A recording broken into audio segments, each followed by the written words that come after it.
Saudara kaum muslimin, ma'asyiral muslimin rahimakumullah. Itu sebabnya di dalam surah Al-Maidah ayat 90 Allah menekankan, innamal khamru wal maisir wal ansab wal azlam rijsun min amali syaitan fajtanibuhu la'allakum tuflihun. Sesungguhnya arak, judi, berhala, mengundi nasib itu rijsun. Ya Allah, jarang benar Quran menggunakan kalimat rijsun. Rijsun ini sudah merupakan puncak kekotoran. Bapak moyangnya najis, itu rijsun. Rijsun, kotor. Sudah kotor ditambah pula min amali syaitan, pekerjaan setan. Fajtanibuhu, jauhi. Jangan sampai main, dekat saja tidak boleh, jauhi. La'allakum tuflihun, jikalau kamu mau menjadi orang-orang yang beruntung. Sejarah tidak pernah mencatat ada orang jadi miliuner karena judi. Sejak David Rockefeller sampai Aristotle Onassis, orang-orang kaya top di dunia, mereka kaya bukan karena judi, tapi karena kemauan peras keringat, banting tulang, mau memulai sesuatu dari kenyataan yang real di depan mata. Sebab apa? Hidup ini memang perjuangan. Janganlah kita ingin hidup dengan satu prestasi, ingin tetap hidup seperti apa adanya sekarang ini saja, toh kita harus berjuang. Apalagi ingin hidup lebih baik, lebih terhormat, lebih mudah. Hidup perjuangan. Perjuangan berarti pengorbanan. Berani hidup artinya berani berjuang. Berani berjuang maksudnya rela berkorban. Takut berkorban, jangan berjuang. Tidak mau berjuang, berhenti hidup. Itu logika.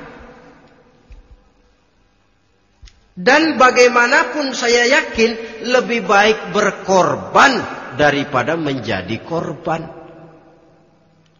Kalau sekarang kita berkorban, peras keringat, banting tulang, berusaha secara sunnatullah untuk menghidupi anak, istri, keluarga, pada satu saat kita tidak akan menjadi korban kebrutalan anak-anak kita sendiri. Kalau mereka dibesarkan dan tumbuh berkembang oleh hasil yang diperoleh dari meja judi. Ayat 91 Al-Maidah ini lebih memperkuat lagi. Kalau itu arak, judi, berhala, mengundi nasib adalah perbuatan setan, sebenarnya setan mau apa sih? Ayat 91 menegaskan, innama yuridu syaitanu ayyuqi'a bainakumul adawata wal baghdha'a fil khamri wal maisir. Yang dimaui setan itu tidak lain supaya dengan arak dan dengan judi timbul rasa permusuhan, sikap memusuhi, saling marah di antara kamu. Coba, biasanya dalam meja judi sudah loyo, waktu juga sudah berlarut-larut. Yang menang mau berhenti, apa yang kata yang kalah? Berhenti dah, gue wacok loh. Enak bener, gue lagi kalah, lo berhenti. Coba, kira-kira kapan akan selesai permainan? Akan timbul permusuhan, akan timbul rasa dendam kesumat yang ditanamkan oleh setan.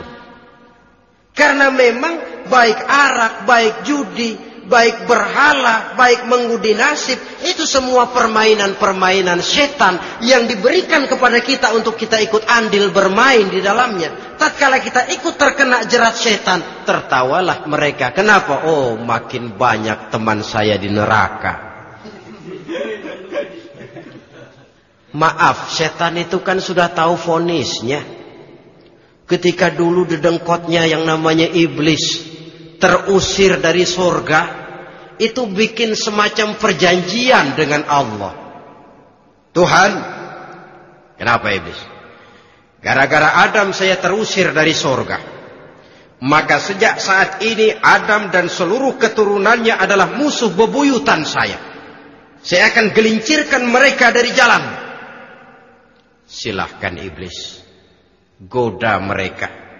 Tapi kau tidak akan mungkin bisa menggoda mereka kalau hamba-hambaku itu menjadi hamba yang ikhlas. Hanya hambaku yang ikhlas yang tidak mungkin kamu goda. Yang lain barangkali bisa. Sejak saat itulah iblis memproklamirkan permusuhan. Dan dia sudah tahu betul vonisnya neraka. Tugas dia sekarang bagaimana mengumpulkan teman sebanyak-banyaknya ke dalam neraka. Hamba Allah saja yang tidak tergelincir kepada minuman keras dan judi.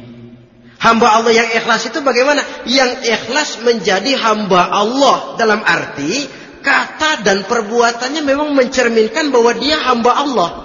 Maaf, di zaman sekarang ini kan banyak orang cuma berkata saya hamba Allah mulutnya, tapi perbuatannya membuktikan dia hamba setan, hamba dunia, hamba harta, budak jabatan, budak nafsu. Tidak sesuai antara ucapan dan perbuatan. Sebab itu kata-kata hamba Allah kalau keluar dari mulut manusia itu murah. Soalnya ngaku siapapun bisa. Tapi diakui atau tidak, ini yang kita belum tahu. Ada juga orang berdalih, saya kan masang kalau dapat nanti mau nyumbang masjid. Barangkali aja kalau nyumbang masjid disoriin dikit sama Tuhan.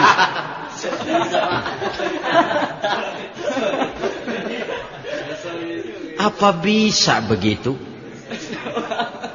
Saudara, kita tidak mungkin mencuci kain dengan air najis.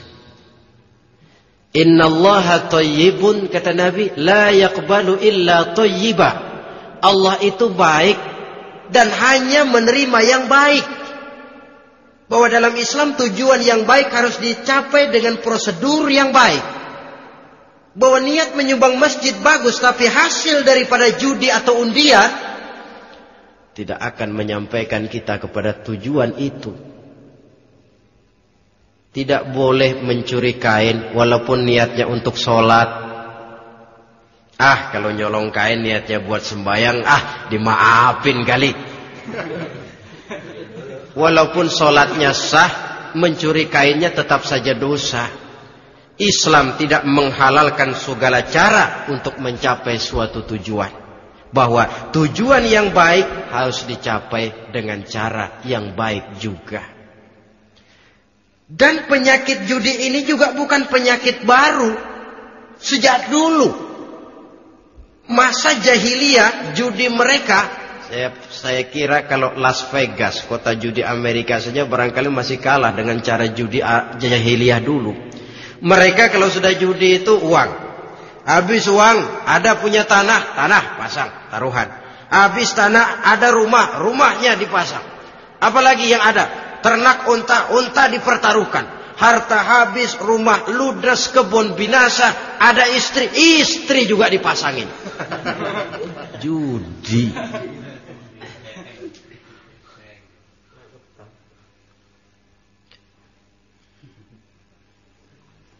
Kita sebagai muslim oleh Al-Quran dijelaskan orang yang mempunyai dua tujuan hidup. Pertama tujuan jangka pendek, yang kedua tujuan jangka panjang. Tujuan jangka pendek dunia dan seluruh isinya. Tujuan jangka panjang adalah akhirat dan ridho Allah. Ini yang terpantul dalam doa setiap kita. Rabbana atina fid dunya hasanah wa fil akhirati hasanah. Tercapai tujuan jangka pendek fid dunya hasanah dan tujuan jangka panjang wa fil akhirati hasanah. Untuk mencapai tujuan jangka pendek, merangkul dunia dan seluruh isinya, apa yang jadi modal utama? Pertama, pendidikan. makin tinggi jenjang karier pendidikan yang kita tempuh, rasa-rasanya makin mudah menjangkau dunia dan isinya. Yang kedua, pengalaman, tenaga expert masih tetap diperlukan. Makin banyak pengalaman, makin mudah menjangkau dunia.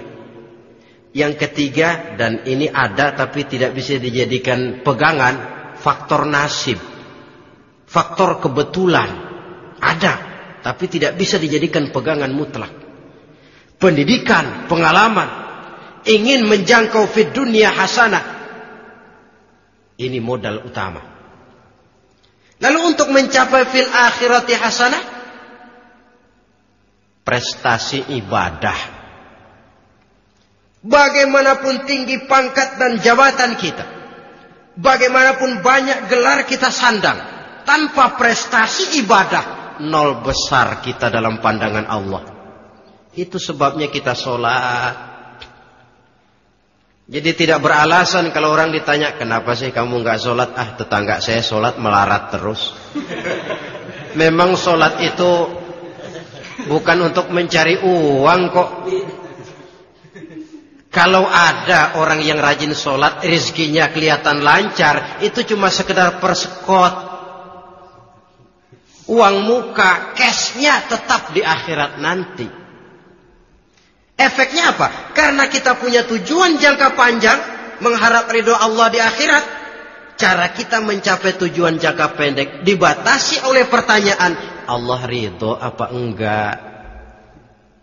Kita cari uang, tapi pertanyaan pokok, Allah ridho enggak cara ini? Kita mengejar kedudukan, tapi Allah ridho enggak dengan cara ini? Ini yang menyebabkan kita lantas tidak lalu menghalalkan segala cara. Yang penting tujuan tercapai cara apapun halal. PKI. Kan cuma PKI yang berprinsip asal tujuan tercapai cara apapun halal. Dan kita sudah sepakat PKI dan seluruh ajarannya tidak berhak hidup di bumi Pancasila ini. Cuma jangan sekedar PKI-nya dikutuk tapi ajarannya dipakai.